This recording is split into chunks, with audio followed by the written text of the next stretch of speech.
continuación, el ingeniero Edgar Gutiérrez Limas y su conferencia La gestión del agua en la planificación del territorio. El señor Gutiérrez Limas es ingeniero civil de la Universidad Antonio Nariño, especialista en gerencia de empresas de la Universidad de Santander, magíster en desarrollo regional y planificación del territorio de la Universidad Autónoma de Manizales. Autor de varios artículos y capítulos de libros como Gramalote, Postdesastre, un espacio para la planificación del territorio, Gramalote, un desafío para la planificación del territorio y ecoturismo como modelo de negocio sostenible para la base de la pirámide rural en Colombia. Con ustedes, el ingeniero Edgar Gutiérrez Limas.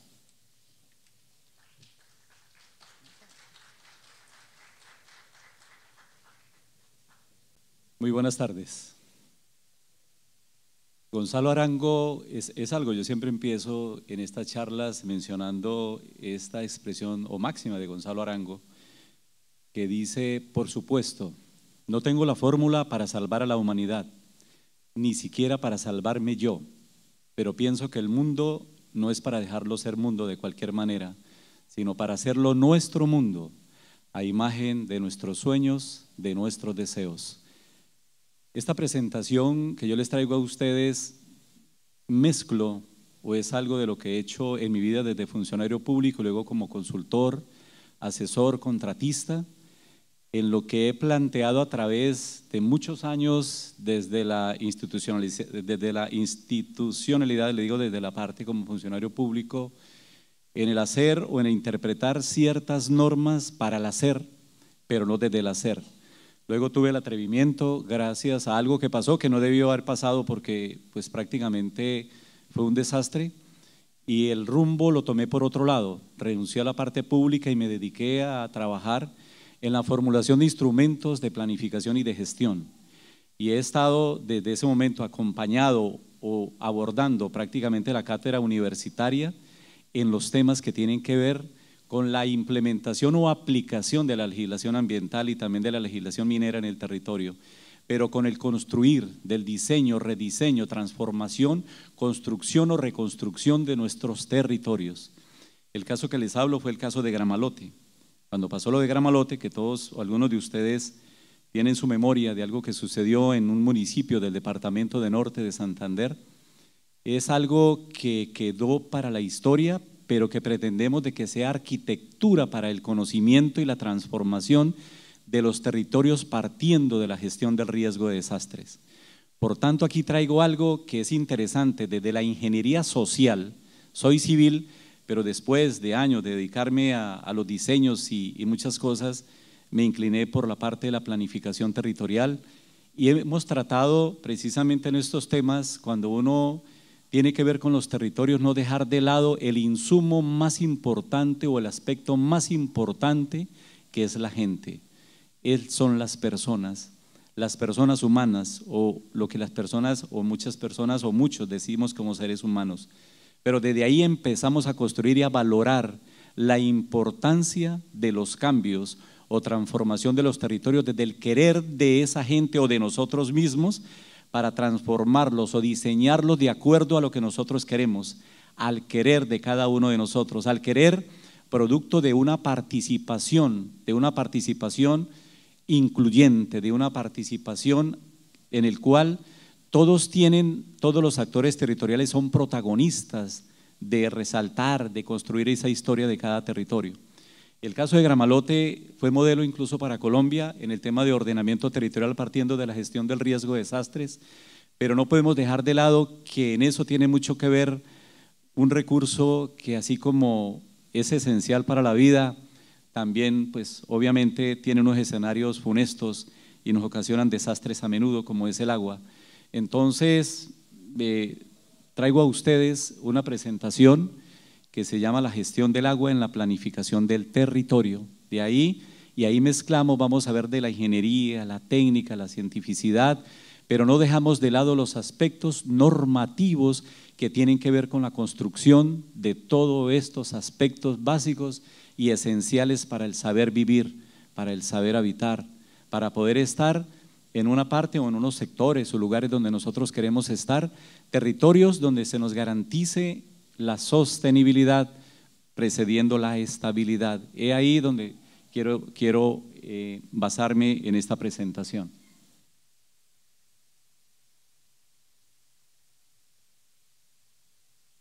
Yo creo que hay como unos, vamos a ver acá. Ah, bueno, aquí ya lo tengo. El problema era mío, lo estaba pasando acá.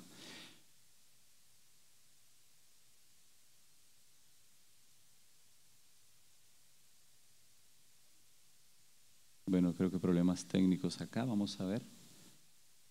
Ya vamos bien acá. Listo.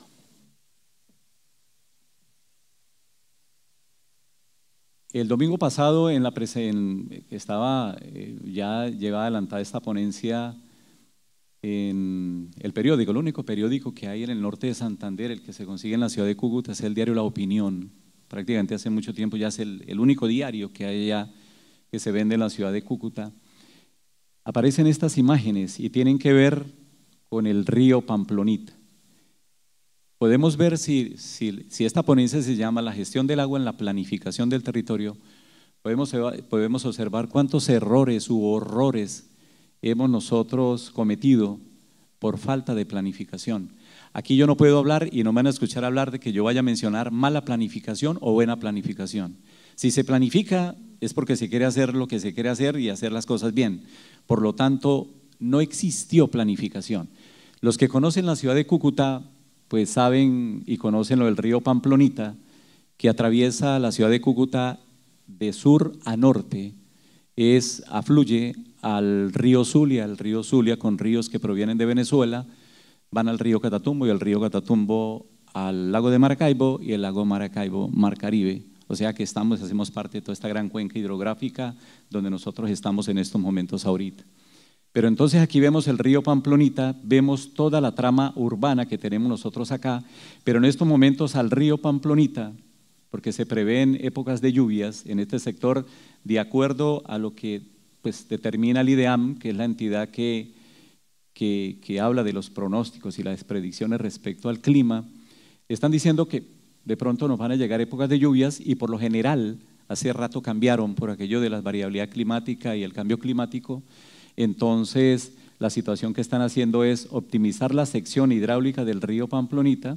Ven aquí que hay acondicionados, estos son vías temporales, donde aparecen unos medios de transporte, donde acarrean el material que se extrae del cauce del río Pamplonita, se saca fuera de él para optimizar la sección hidráulica y cuando los niveles del río suban, pues van a tener una sección hidráulica acorde a los niveles que podrían evitar procesos de desbordamiento e inundaciones hacia los taludes marginales del río.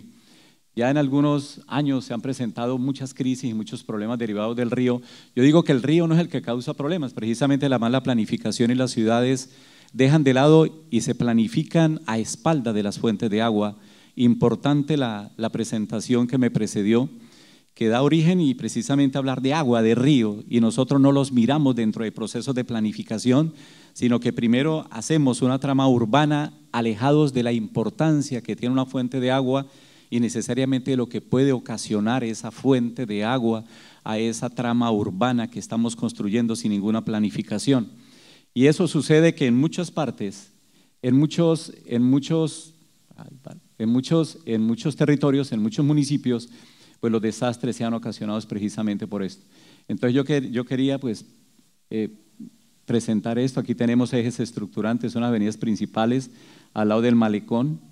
Vemos el río Pamplonita, parte donde la autoridad ambiental precisamente del departamento de Norte de Santander, en conjunto con la administración municipal y otras entidades, van a actuar para remover todo este material y optimizar la sección hidráulica. Estamos hablando de gestión del agua en la planificación del territorio. Ya estamos atacando algo de un recurso cuyo ese curso es normal y es natural. En Cúcuta prácticamente, que tiene que ver con el río Pamplonita, viene siendo la parte baja del valle del río Pamplonita, por lo tanto ya la velocidad es menor y el río se tiene que expander, se acumula, se sedimenta mucho material, por lo tanto se forman unas terrazas y hace que el río en épocas de estiaje se vaya por cualquier lugar y cuando suben los niveles, pues esa parte dificulta que se lleve toda la cantidad de agua que en ese sector, esos niveles, pueda tener el río Pamplonita. Esta partecita que ven ustedes acá son proyectos que tienen allá en la ciudad de Cúcuta, liderados por la autoridad ambiental, en construir en la ronda hídrica. Si ustedes ya saben lo de ronda hídrica, estamos hablando del inciso D del artículo 83 del decreto ley 2811 de 1974, que es el Código Nacional de los Recursos Naturales Renovables, pero también nos podemos ir más adelante, el artículo 206 de la ley 1450 del año 2011, que es el Plan Nacional de Desarrollo 2010-2014, y el cual habla ya de la reglamentación de las rondas hídricas. Estamos hablando 40 años después. Y ejercicios como los planes de ordenamiento territorial y otros instrumentos de gestión ya habían abordado esta situación en torno a ver cómo se pueden alejar los procesos de habitabilidad de los cauces permanentes de los ríos, de los cauces de los ríos. Entonces, esto que ven ustedes acá es un proyecto en la ronda del río Pamplonita, que sirve para esparcimiento de los cucuteños y las personas, pues obviamente que nos visitan. Vuelvo y digo, las personas que conocen a Cúcuta, uno de los lugares por donde pueden transitar o pueden visitar, porque aparte es turístico, es recreacional y pueden departir de día y de noche, es lo que llamamos el malecón, por toda la avenida Libertadores. Pero una situación que traigo para que ustedes puedan analizar es si este tipo de actividades, este tipo de obras se pueden hacer en rondas hídricas, sabiendo que las rondas parten de un cauce permanente y lo que queda como áreas aferentes hacen parte de los suelos de conservación y protección ambiental. Por lo tanto, pueden ser otros usos, pero entendemos de que hay algunos estudios muy profundos, muy especializados para tratar de proponer embellecer unas áreas que por lo general y naturalmente y ecosistémicamente ya están embellecidas, naturalmente ya lo son, pero tratar de transformarlos en algo que sea más llamativo para la gente, para que la gente visite. Pero aquí es donde tenemos que ver, de acuerdo a periodos de retorno, cuándo podría, y de acuerdo a las condiciones de variabilidad climática que de verdad ya son cambiantes, incluso en periodos de tiempo bastante cortos, y al cambio climático, cómo puede darse un comportamiento del río Pamplonita que tenga implicaciones en este sector. Como les dije antes, la lectura del territorio empieza desde la gente. Un territorio sin personas, pues es que no vale la pena decir territorio, porque cuando hablo de territorio es porque ahí están los actores sociales, los nombro actores territoriales. Ahí están.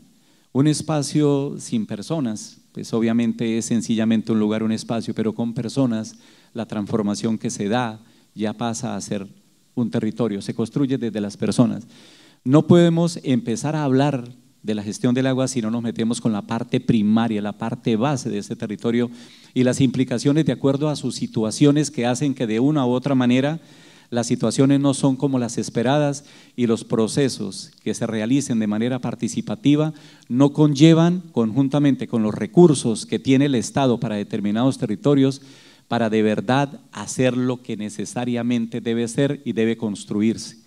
Si tenemos un estudio plenamente confirmado al detalle de lo que es la pobreza en un territorio y que esa situación de pobreza de una u otra manera conduce a frenar ese desarrollo de ese territorio, incluso a no potenciar las grandes posibilidades que tiene ese territorio, el caso ya es de presencia de la institucionalidad y procesos de gobernabilidad.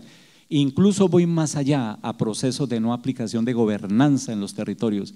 Hacia allá es que tenemos que movernos si queremos entre todos, dentro de mecanismos de participación y de inclusión, construir lo que queremos.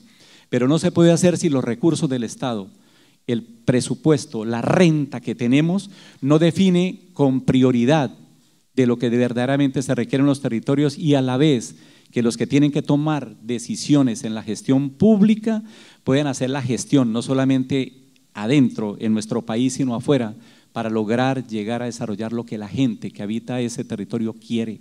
Necesariamente es ahí. Aquí podemos ver algo que salió en BBC News Mundo en el mes de agosto, a un informe de la OCDE, en el cual señala algunos indicadores sobre pobreza, mencionó algunos países, y dice un niño hoy, pensando, y ellos hacen referencia a un niño del Chocó, y lo toman como referencia en este artículo, y dice, si ese niño pensara en cuántos años Colombia necesita para salir de la pobreza, calcularon y le dijeron 330 años, es decir, 11 generaciones a no ser si las situaciones cambian. ¿Cómo podemos nosotros hablar de transformación y diseño de un territorio si tenemos todos estos graves problemas? Tenemos nosotros que en Colombia, al año 2017, el DANE nos arroja en pobreza monetaria, en pobreza extrema y en pobreza multidimensional estos datos. Siempre la pobreza rural está más por encima de los suelos urbanos. Y aquí es algo que la CEPAL lo pudo señalar en un artículo que habla de la ruralización de la pobreza y lo podemos ver planteado. Aquí estamos hablando de 3 aspectos de medición de la pobreza en Colombia, pero no de la pobreza que hay en todo el territorio nacional. Lo podemos ver el año entrante, si fue un ejercicio bien hecho, lo que tiene que ver con el censo de población y vivienda, que ya está por terminar, ya se terminó, pero hay algunas partecitas que falta llegar. Y ahí vamos a tener unos indicadores de necesidades básicas insatisfechas. Y para mí yo considero que es un gran estudio que se realiza para de verdad conocer la pobreza que hay en Colombia, que se basa en 5 indicadores que tienen que ver con vivienda, en necesidades básicas insatisfechas. Igual las personas que habitan en esas viviendas hacen parte también de esa situación de pobreza. Pero si cumplen con un solo indicador, significa que las personas de esa vivienda están en condición de pobreza. Si ya más de un indicador, están en situación de miseria. Mire que es tan diferente el escenario, tan diferente a cómo se plantea con estos indicadores que no permean todo el territorio nacional. El otro esperamos de que sea así, pero son 5 indicadores, usted lo deben conocer. Viviendas construidas con deficientes materiales de construcción, viviendas con alta dependencia económica, viviendas con servicios sanitarios inadecuados, viviendas donde personas vivan hacinamiento crítico, vivan más de 3 personas por cuarto de habitación, obviamente sacando de ahí las unidades sanitarias, y viviendas donde niños de 6 a 12 años no asistan a la escuela. Cualquiera de esos indicadores que se cumpla ya es sinónimo de pobreza o está en situación de pobreza, más de uno en situación de miseria. ¿Cómo no empezar desde ahí si estamos hablando del agua en la transformación o diseño de nuestros territorios? Si las comunidades en situación de pobreza son protagonistas de esa construcción, y usted puede ver en Colombia, si hablamos por departamento en avances en desarrollo, ¿cómo estamos? En el departamento de Norte de Santander hay municipios que en NBI rayan casi el 80% de NBI. El Chocó, usted lo ven como departamento y pueden ver cuánto es el porcentaje en NBI que tiene el Chocó. Y podemos irnos a Antioquia, ya es otro caso, podemos ir con Dinamarca, Valle del Cauca, es otro caso. Entonces, Atlántico es otro caso. Entonces ya la situación es verla de otra manera y ver que de todas maneras es un freno a ese desarrollo. Y hay muchos casos que tienen que ver con el agua y de las injerencias directas tienen que ver con población en la pobreza. Otra tiene que ver con el hambre. La FAO arrojó un estudio muy reciente, aparece en un periódico de circulación nacional, es del 11 de septiembre del año 2018, donde dice que población con hambre en el mundo ya pasa los 800 millones de habitantes, incluso todo se debe prácticamente y tiene que ver con condiciones de agua, porque si no hay acceso y debido a países donde tenemos variabilidad climática y todo el cambio climático que nos está golpeando a muchos países del mundo, entre esos a Colombia, pues de todas maneras reduce todo lo que es la producción agrícola, todo lo que tiene que ver con la agricultura.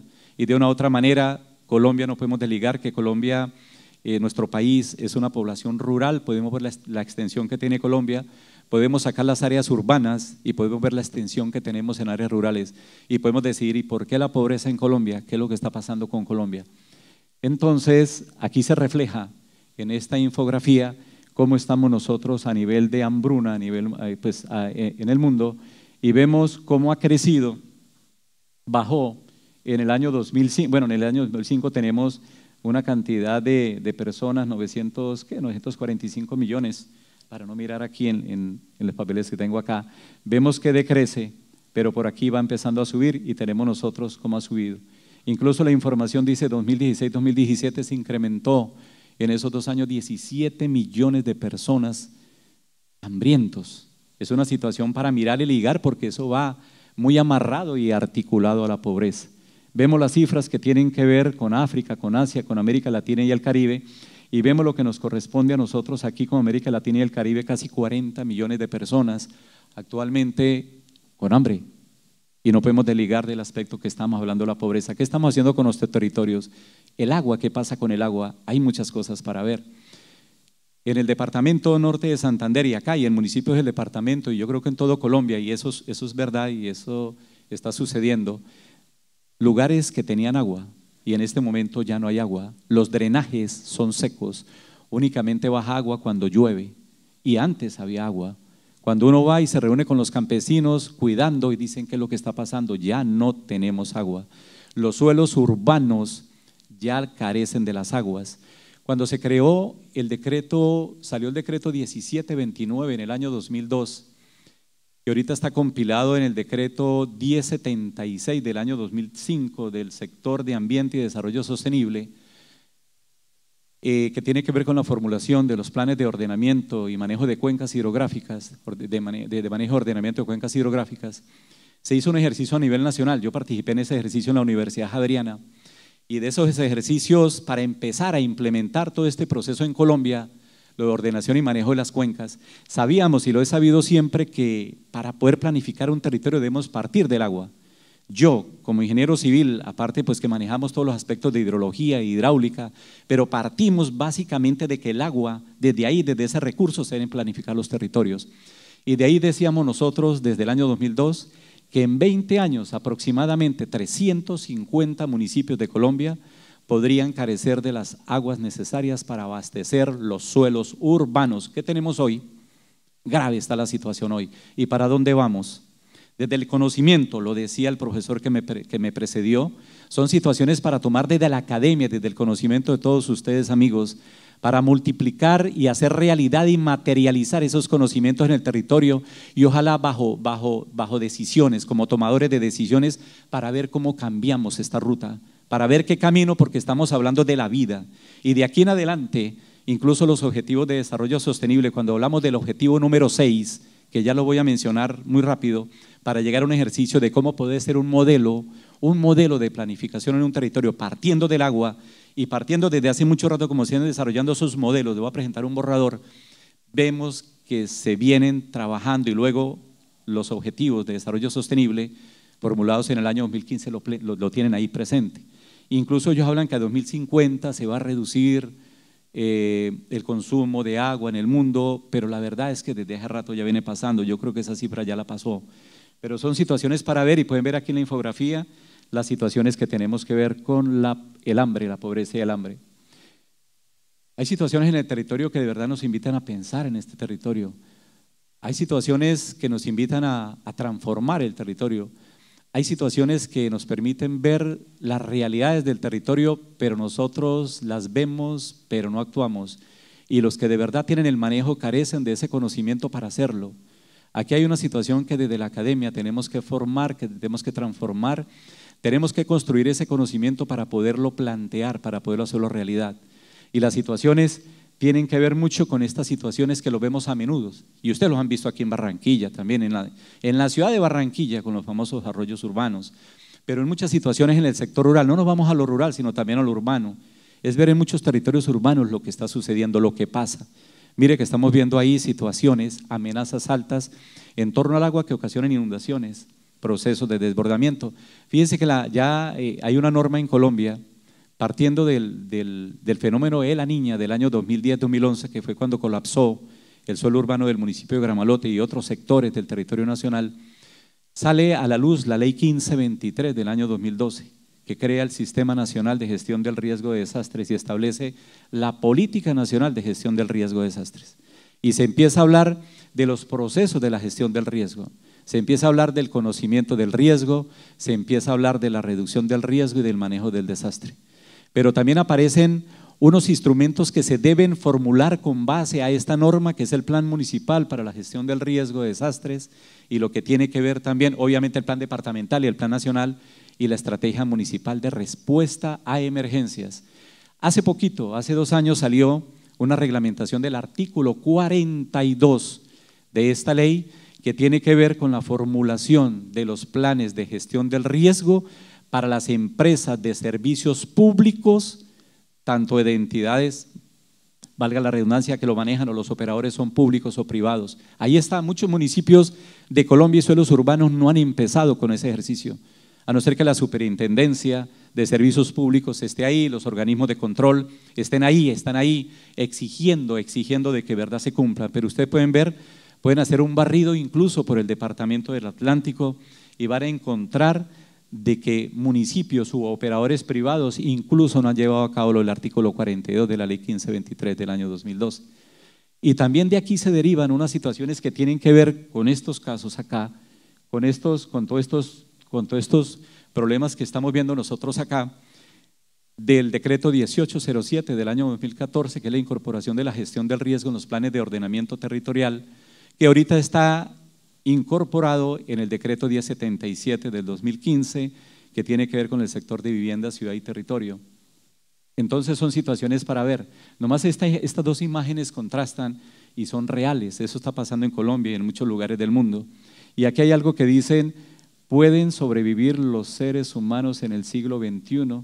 Es un artículo de un periódico colombiano y hace referencia también al cambio climático. Yo lo coloco que hace referencia también al cambio climático porque no solamente podemos hablar de condiciones naturales, sino también aquello que nace de nuestra inteligencia, de nuestro conocimiento, y que las universidades estamos promoviendo mucho también con esa especialización en la cientificidad que tiene que ver con la inteligencia artificial. Si estamos hablando en reducir la pobreza, señores, y nosotros vamos fomentando demasiado hasta dónde de manera perversa la aplicación e implementación de la inteligencia artificial y la robótica, ¿será que los pobres se acaban o se incrementan? Ahí vamos con eso. Ese es un ejercicio para la universidad y es para la construcción de territorios. Esto es una imagen que habla mucho, por sí sola habla mucho, y esta más aún.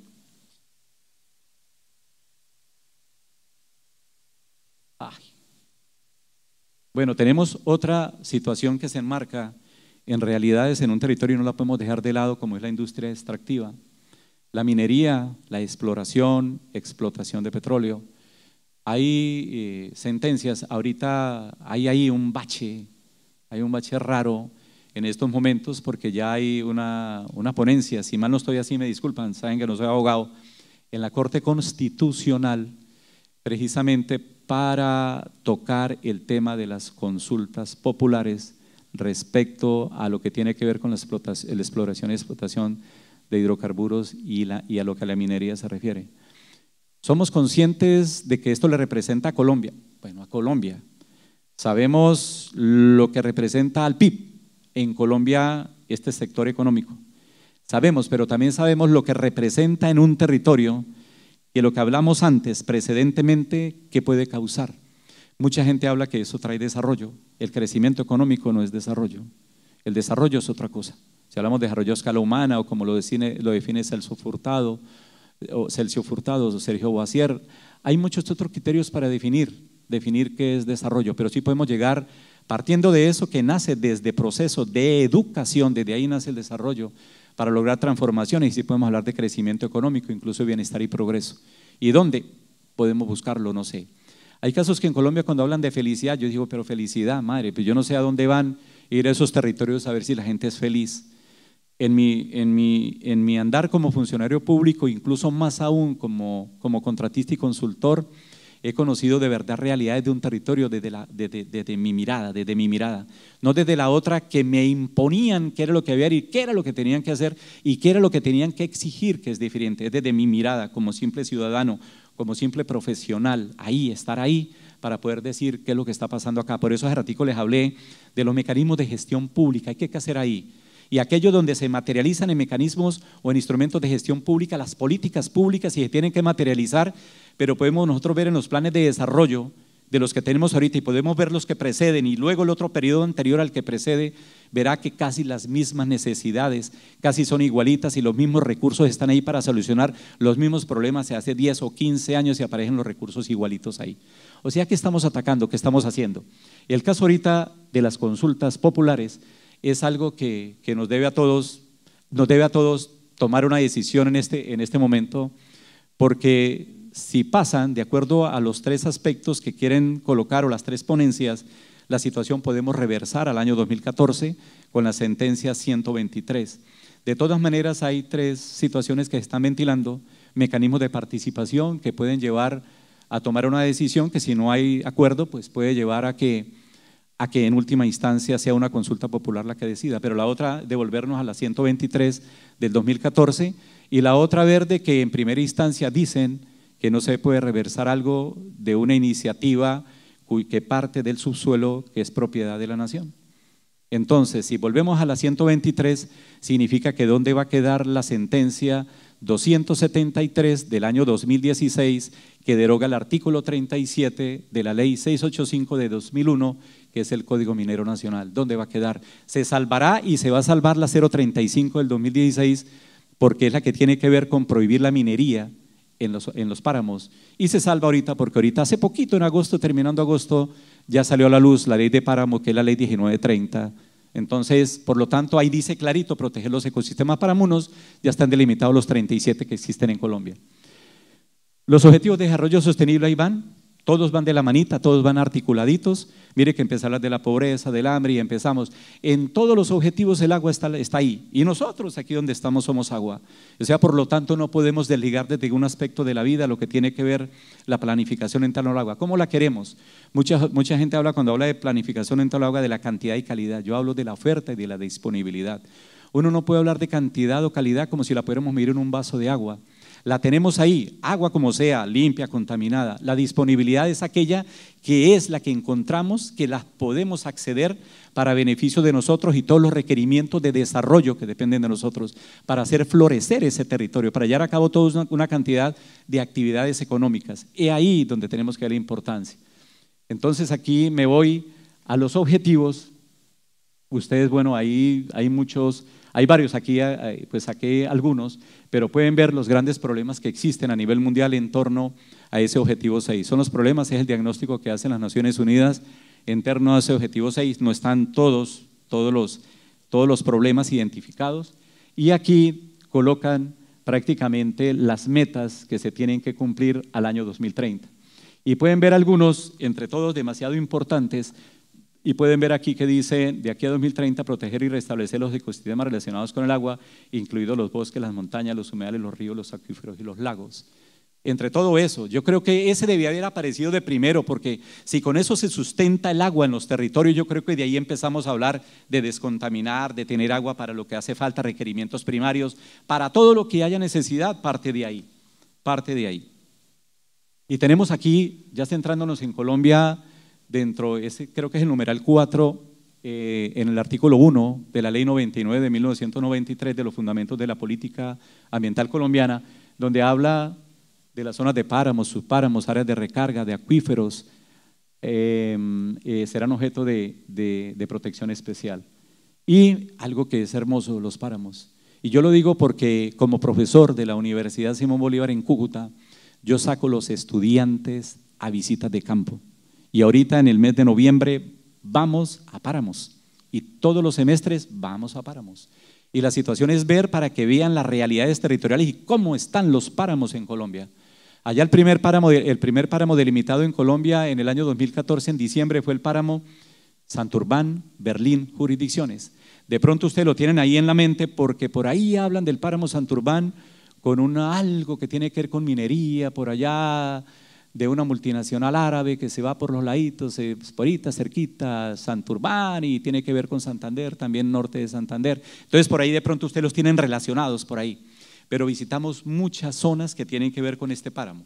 Allá tenemos sectores con 3 páramos, tenemos también el Almorzadero, que fue uno de los últimos delimitados últimamente, y tenemos también el páramo de Tamá, que hace parte del parque binacional, compartimos con Venezuela, de ese parque, donde predomina el oso de anteojos. Pero esto es interesante además, porque nosotros con los estudiantes empezamos de que ellos no solamente miren acá los problemas, la realidad de un páramo y cómo se forma el agua a partir de gota a gota, cómo se forma la importancia de un páramo, el cual lo hemos maltratado más los animales de 2 patas que los animales de 4 patas. Y la situación para ver ahí de algo de singular importancia es que en el recorrido se va viendo toda la transformación territorial. Por lo tanto, el estudiante llega y articula con el saber desde la transmisión, desde la transferencia de información, creación del conocimiento en un aula de clase con las realidades territoriales. Y ahí la importancia de conocer ecosistemas estratégicos en Colombia. Tenemos otras componentes que tienen que ver con áreas de conservación y protección ambiental en Colombia, y tiene que ver lo que aparece ahora en el decreto 1077 del año 2015, aparece como áreas de conservación y protección ambiental que hacen parte de la estructura ecológica principal, y empiezan obviamente a mencionarse todas esas áreas que ustedes están viendo ahí, que hacen parte de la estructura ecológica principal.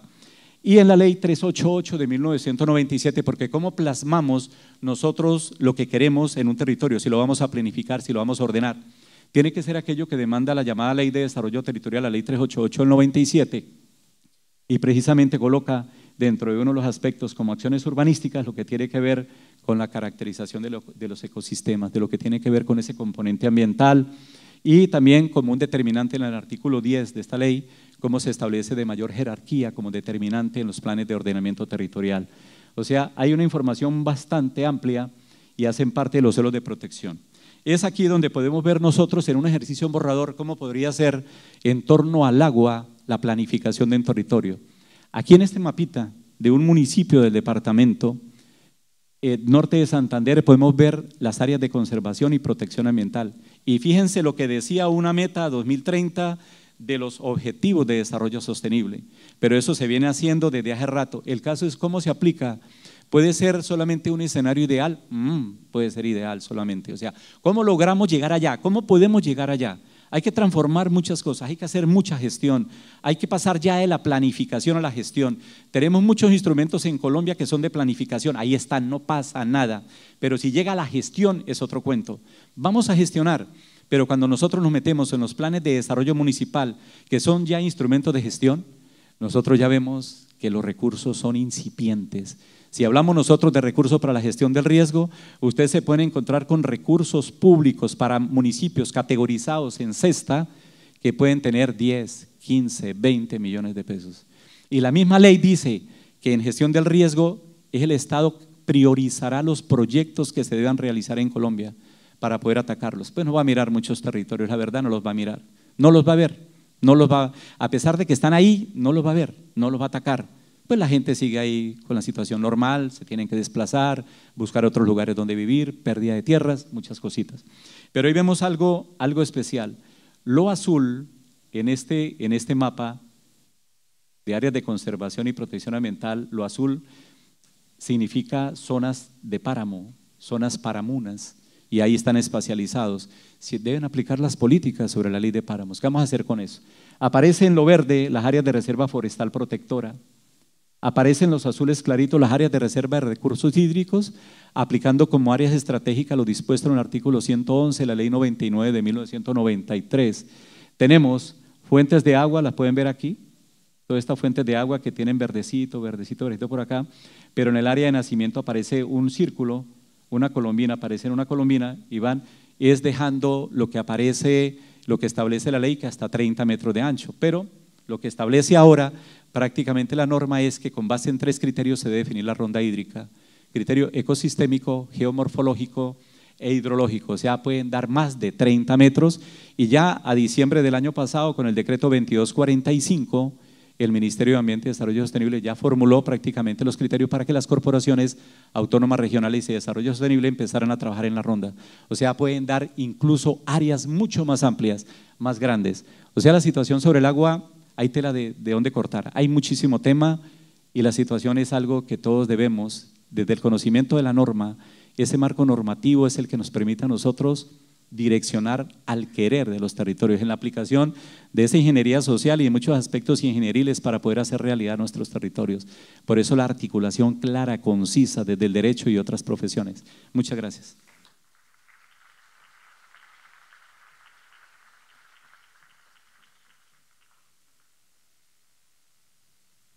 Agradecemos al ingeniero Gutiérrez Limas por su presentación. Invitamos a nuestros asistentes a que participen en la ronda de preguntas, para lo cual las estudiantes Elena y Alexandra Gentil Gordillo serán los encargados de recepcionarlas, para que sean leídas a los conferencistas.